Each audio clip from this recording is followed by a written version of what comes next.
Bien, nos encontramos ahora con Carlos Gallardo, gerente general del Instituto Peruano de Economía. Bienvenido, Carlos, a Rumbo Minero. Mucho gusto. Carlos, hablemos de los primeros 6 meses, ¿no? El primer semestre en economía, de enero a junio, hemos tenido una caída como país de 0.45% más o menos. Y un poco lo que aguantó todo, me parece, ahora nos explicarás tú, es el sector minero que creció casi 10%. Ahora, ¿qué tanto el sector minero puede hacerse cargo de lo que estamos sufriendo? Ahora se habla a fin de año de un crecimiento de 0 punto algo. ¿Cómo ves las cosas? Mira, efectivamente la caída de este primer semestre ha sido del 0.45, pero hubiera sido cercano al 1.5 si no hubiera sido por la minería, o sea, casi el triple, ¿no? Entonces, creo que evidentemente en las circunstancias actuales, actividades como la minería, ¿no? Que normalmente son muy relevantes o bastante relevantes para la economía nacional, se tornan aún más, ¿no? Entonces, esa es la dimensión de cómo hubiera caído la economía en el primer semestre sin un crecimiento como que hemos observado en la minería, ¿no? Este crecimiento viene explicado porque en el primer semestre de 2022 tuvimos paralizaciones importantes en Cuajone y en Las Bambas que no tuvimos en esa similar dimensión este año, ¿no? Y luego está todo el efecto pues, de la actividad de Quellaveco en este primer semestre y que va a continuar con ese dinamismo o ímpetu en este segundo semestre. Entonces, sí, a fin de año el IPE estima que la economía debe estar cerrando alrededor o con un crecimiento alrededor de 0.8%, ¿no? Y ahí está, digamos, como uno de los principales supuestos que tenemos esta actividad minera todavía pujante, especialmente motivada por el impulso de Quellaveco. Más bien, para el próximo año es que ya no vamos a tener ese impulso por el efecto estadístico, digamos, ya que ya ve que ocurre este año y el próximo año tendría que haber algo de esa similar magnitud y eso es lo que no hay en lo cuanto que preocupa, a minería. digamos. Sí.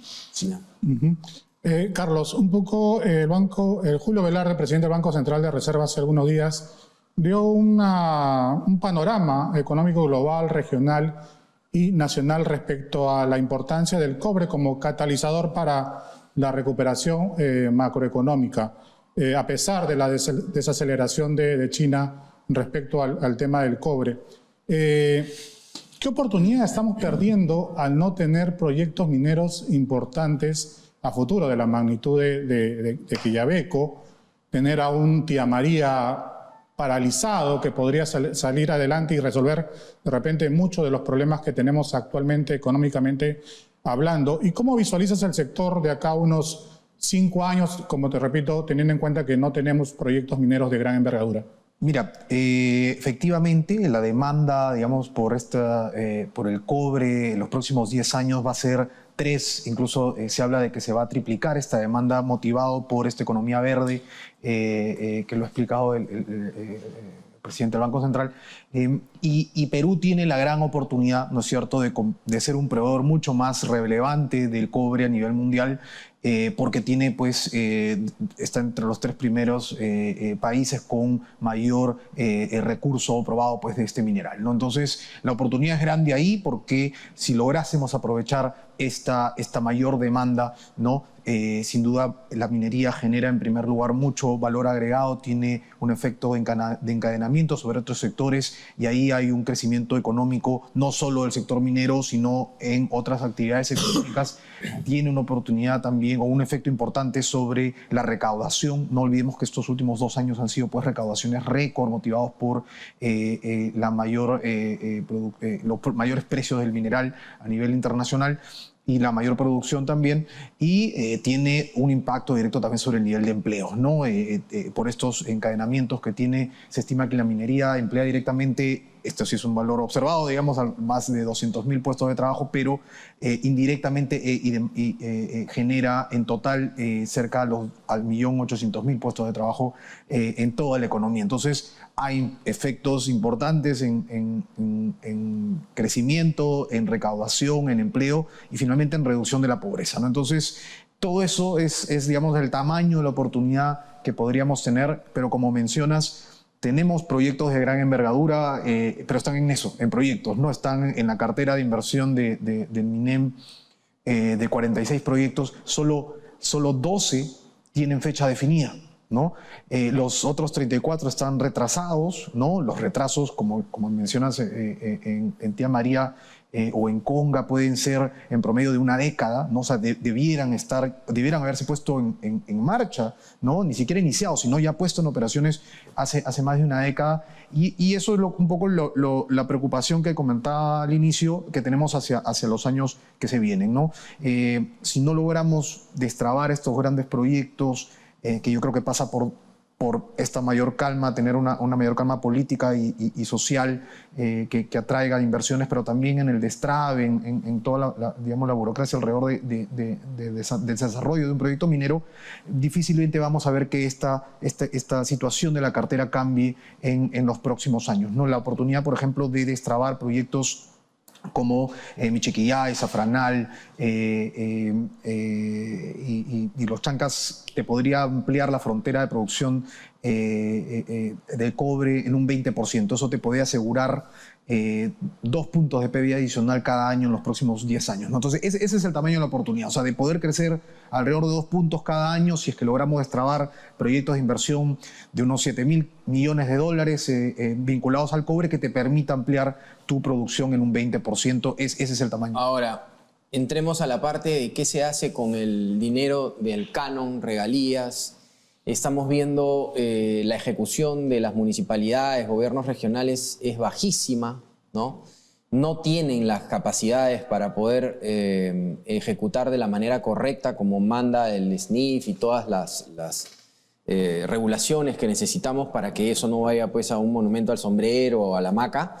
Es muy triste por un lado, pero como economista tampoco da trabajo, porque si realmente este dinero se utilizaría, ya sabemos que la construcción da mucho trabajo, si se haría una revolución de la infraestructura, de poder ayudar a construir, realmente daría mucho trabajo por un lado, mejoraría la economía. Y dentro de esta pregunta quería también preguntarte si estás de acuerdo con un ministerio de infraestructura y construcción. Vemos, por ejemplo, al ministro de Salud supervisando construcción de hospitales. ¿Qué puede saber un doctor o un ministro de Salud? Puede saberlo, pero mejor lo va a hacer un ministerio que realmente se encargue de las obras que tiene que hacer el gobierno, ¿no? Mira, el tema de la ejecución lamentablemente es un problema serio. Yo creo que de manera estructural detrás se esconde un proceso de descentralización fracasado, ¿no? y sobre el cual no conversamos o no hemos tenido una conversación seria como país en los últimos años.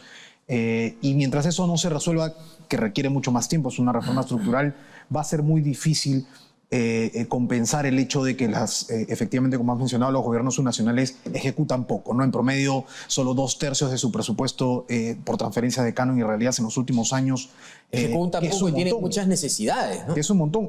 Lamentablemente eso te lleva a que la percepción, ¿no? Que va generando es que la minería no deja los recursos para el desarrollo, ¿no? Pero los recursos están ahí, el asunto es que no se ejecutan. Eso es un primer problema. El segundo problema es que incluso cuando se ejecutan, no se ejecutan con la calidad de vida, porque tenemos más de casi 2.000 proyectos paralizados por la Contraloría, por un valor de casi 12.000 millones de soles, y cuando tú entras a ver el detalle por región, las regiones con mayores proyectos paralizados son las regiones que tienen mayor actividad minera, que tienen mayor cantidad de recursos, y ves también una gran atomización de los proyectos. O sea, son proyectos, Cusco tiene, que es la región que tiene mayor cantidad de proyectos paralizados, tiene 280 proyectos paralizados con un promedio de 2 millones de soles cada uno, ¿no? Entonces, eso te das cuenta del reto por delante. Ahora, ¿qué está haciendo el MEF? Está trabajando, ¿no es cierto?, con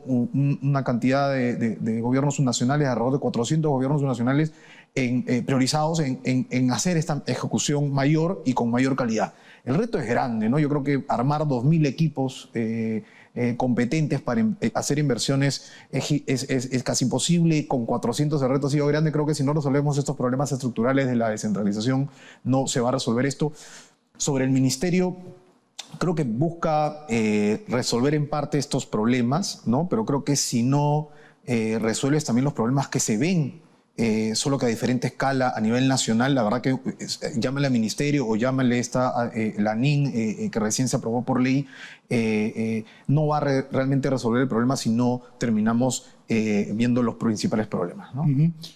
Nos queda un minuto, Carlos, y quería comentarte acerca del tema de las consecuencias económicas y para la inversión que pueda traer el fenómeno del Niño y todo esto, este complicado panorama de cambio climático que nos afecta, que va a ser mucho más fuerte en los próximos meses.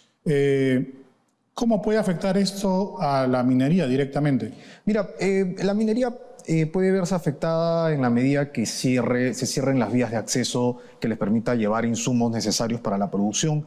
Puede también verse afectada para la salida de estos productos ya extraídos, también en la propia actividad, en la medida que hayan lluvias o inundaciones que dificulten la extracción, como que también se puede, digamos, ver afectada si las zonas de influencia están siendo afectadas y hay que destinar recursos para atender a estas zonas. Pero lo que hemos visto en los últimos episodios de Fenómeno del Niño es que el efecto sobre la minería finalmente no es tanto, no se concentra principalmente pues, en el agro, en la pesca, que es lo que vemos nosotros con como mayores actividades afectadas, pero en la minería no ha sido tal el efecto, al menos en los últimos episodios, ¿no? De acuerdo. Muchísimas gracias, Carlos, por estar con nosotros y, como siempre, esperamos tenerte por acá para ir comentando cómo vamos con lo que viene del próximo semestre a final de año. Encantado de volver. Gracias. Gracias.